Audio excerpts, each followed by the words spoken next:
দেখেছি আইয়ুব খানের শাসন, বঙ্গবন্ধুর ভাষণ, প্রেসিডেন্ট জিয়াউর রহমান কেটেছিল খাল, এরশাদ চাচার ছিল নানান তাল, ফখরুদ্দিন মঈনুদ্দিন ও সব ছাতার মাথা দেখার সময় শেষ, সামনে অপেক্ষা করছে টুপি দাড়িওয়ালাদের বাংলাদেশ, টুপি দাড়িওয়ালাদের বাংলাদেশ, টুপি দাড়িওয়ালাদের বাংলাদেশ।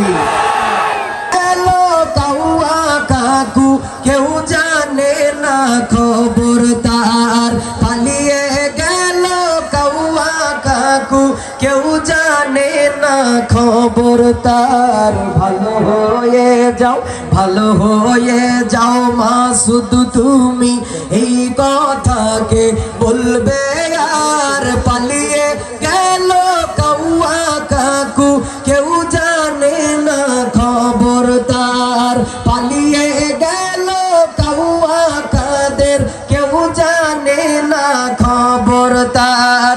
ফখরুল সাহেব কাউয়া কাদের আপনার বাসায় গেছেনি, ঠাকুর গাঁয়ের বাসায় আপনি থাকতে তারে দিছেননি, থাকতে তারে দিছেননি।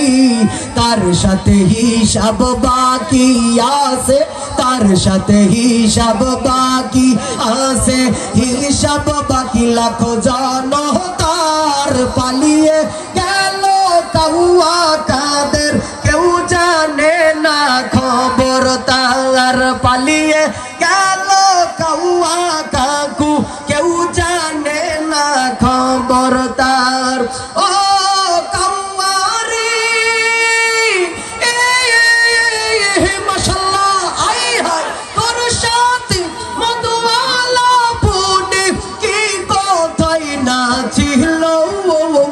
হঠাৎ করে হাসিনার কাউয়া কই পালাইয়া গেল মাশাআল্লাহ। আই হায়, কথা ঠিক না ঠিক? এখন আমাদের দিন এসেছে, আমরা বলবার ওরা শুনবে, ঠিক কিনা?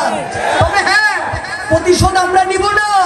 আমাদেরকে যে নির্যাতন আর অত্যাচার করেছে এই প্রতিশোধ আমরা ওইভাবে তাদের বাড়ি ঘরে আগুন জ্বালিয়ে মারধর করে জেলখানায় ভরে আমরা প্রতিশোধ নেব না। আমাদের প্রতিশোধ হবে তারা যদি তওবা করে কালেমা পড়ে আমাদের কাছে আসে, কালেমার ছায়াতলে আসে, আমরা তাদের জন্য মুসলমান ভাই হিসেবে বুকটা পেতে দেব। তারা যে অন্যায় করেছে স্বীকার করে, অপরাধ স্বীকার করে আমাদের কাছে আসবে, কোরআনের ছায়াতলে তাদের গায়ে একটা ফুলের টুকাও আমরা পড়তে দিব না। তাদের সঙ্গে নিয়ে আমরা সংসদের ভিতরে আল্লাহর কোরআনের বাতি জ্বালিয়ে সব থেকে বড় প্রতিশোধ নেব। আমাদের আকাবিরদের ইচ্ছা ছিল মহান সংসদ থেকে কোরআনের কথাগুলো হবে, আমরা তাদেরকে সাথে নিয়ে সংসদে কোরআন পাঠাবো ইনশাআল্লাহ। রাজি আছেন তো ইনশাআল্লাহ?